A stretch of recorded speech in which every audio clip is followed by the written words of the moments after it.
year 2025 is just around the corner, and it comes with a new wave of groundbreaking vehicles that changes the way we drive, live, and interact with our cars.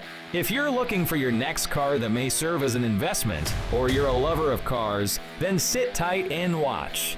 We'll be counting down to the top 5 most exciting cars of 2025, from electric supercars to self-driving marvel. From performance to sustainability, these vehicles reflect the perfect style, substance, and cutting-edge technology. Number 5. Audi A6 E-tron. Progress and technology are quite literally part of Audi motto, and they're busy adding to its series of e-tron electric vehicles. And the latest on the list is the 2025 A6 e-tron. The A6 e-tron comes with a 375 horsepower electric motor driving the rear wheels. An air spring suspension system is optional and offers adaptive dampers with unique driving modes, which can also lower the A6 e-tron ride height for improved aerodynamic efficiency. The A6 e-tron can reach 62 miles per hour in 5.2 seconds, with a 94.4 kilowatt-hour battery pack is expected to deliver an EPA range of 370 miles in the rear-wheel drive. The A6 e-tron luxurious interior includes a standard panoramic glass roof that changes from transparent to opaque using polymer-dispersed liquid crystal technology, and a strip of lighting at the base of the windshield doubles as an indicator for the turn signal or the hazard lights. No matter the model of your choice, the A6 e-tron comes with a big central touchscreen and a digital instrument cluster, which both live in a huge and curved housing. The almost total removal of buttons from the dashboard means a huge amount of features has been assigned to the screen, including climate control and driving mode selection. The price of the 2025 Audi A6 e-tron is expected to start around $80,000 and might rise to $10,000 depending on the trim and options. But for now, Audi hasn't released any pricing information about the car yet. With all the features, customers will be able to do most of their journeys without having to charge away from home, and the A6 e-tron will be a cheap thing to run. Number 4. Mini Aceman. Over the years, the Mini Countryman has grown in size to the extent that it doesn't depict the brand's name. There's nothing mini about the small SUV any longer. It has styling inspired by its 2 siblings, the proportions and charm of the Mini Cooper hatch, but the same squared-off details as the Countryman SUV, such as rhombus-shaped headlines and black plastics cladding around the wheel arches. The interior space is of course a big improvement on the Cooper with a 4-door seater.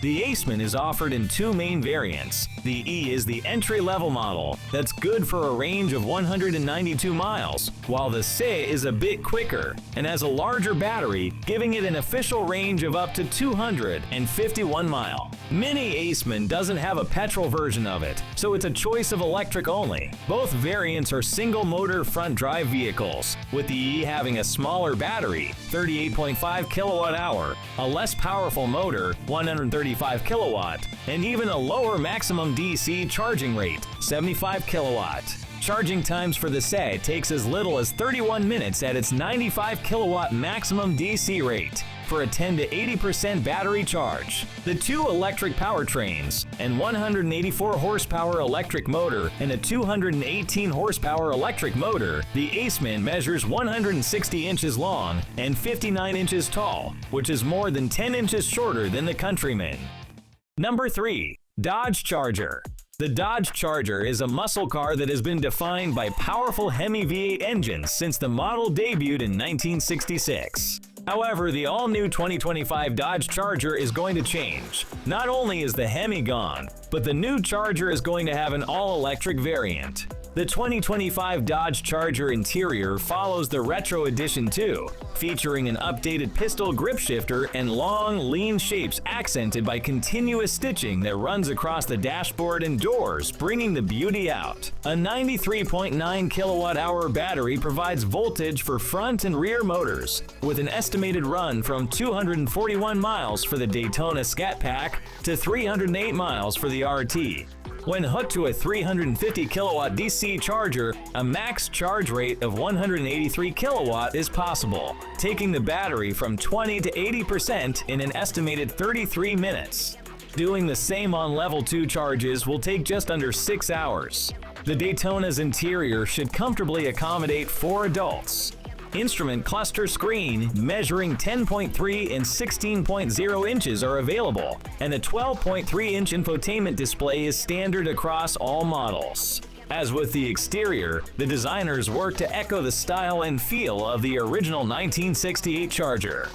Dodge hasn't revealed the cargo volume of the Daytona sedan trunk yet, but we expect the coupe's 1.5 cubic foot frunk to carry over. It also has exciting features that gives access to Chrysler's intuitive Uconnect 5 infotainment system, providing access to satellite radio, Apple CarPlay, Amazon Alexa, including the new Navigator charging location features for easier location of charging stations.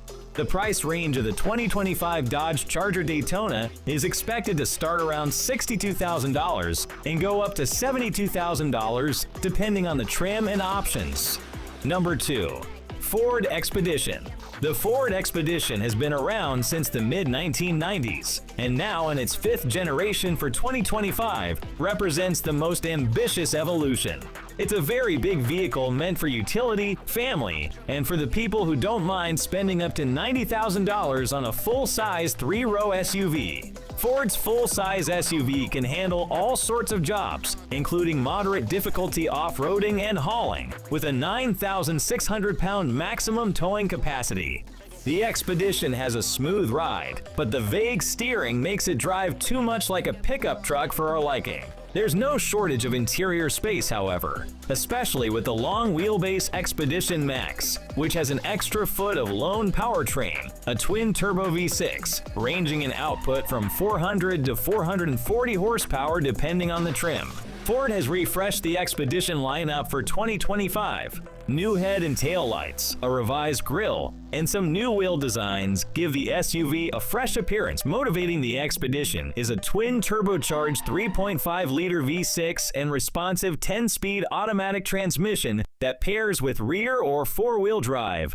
The standard engine makes 400 horsepower, while an even higher output version is available that bumps power to 440 horsepower. All Expeditions employ an independent rear suspension, while passengers are comforted by its soft ride. The off-road Focus Tremor model gets a slightly raised suspension system, underbody protection skid plates, and unique 18-inch wheels wrapped in 33.0-inch General Grabber all-terrain tires. The Expedition with rear-wheel drive has EPA estimates of up to 17 miles per gallon in the city and 23 miles per gallon on the highway. The Expedition's cabin materials and trim pieces get fancier from model to model, topping out on the Platinum trim, which is appointed with rich leather upholstery and massaging front seats. Both the standard length Expedition and long wheelbase Expedition Max have spacious interiors and a third row that won't torture adults. The price of the 2025 Ford Expedition and Expedition Max starts at $63,695 and goes up to $85,650 depending on the trim and options. Number 1. Honda Prelude. Honda excited enthusiasts when it debuted a sporty two-door concept bearing the legendary Prelude nameplate in 2023. Now, there is real reason to celebrate, as Honda has announced that the Prelude will enter production and reach the US market in late 2025. Honda has often used the two-door Prelude coupe as a testbed for new technologies, including torque vectoring and four-wheel steering, and was praised by the late automotive writer L.J.K. Setright, who owned several Preludes across the years, with the first Prelude emerging way back in 1978. There still aren't many confirmed details about what to expect from the upcoming Prelude, but we know it will feature a two-motor hybrid powertrain. This will likely be a version of the same excellent hybrid setup currently offered in the Civic, Accord, and CR-V, which feature a 2.0-liter four-cylinder and a pair of electric motors. An innovation in the next Prelude will be a new drive mode called Honda S Plus Shift, which it says advances linear shift control to deliver maximum levels of driver engagement. But as the Prelude will use a hybrid powertrain, there won't be an option for a manual transmission in this generation. The expectancy on the release of this vehicle is what makes the wait much more fun and exciting.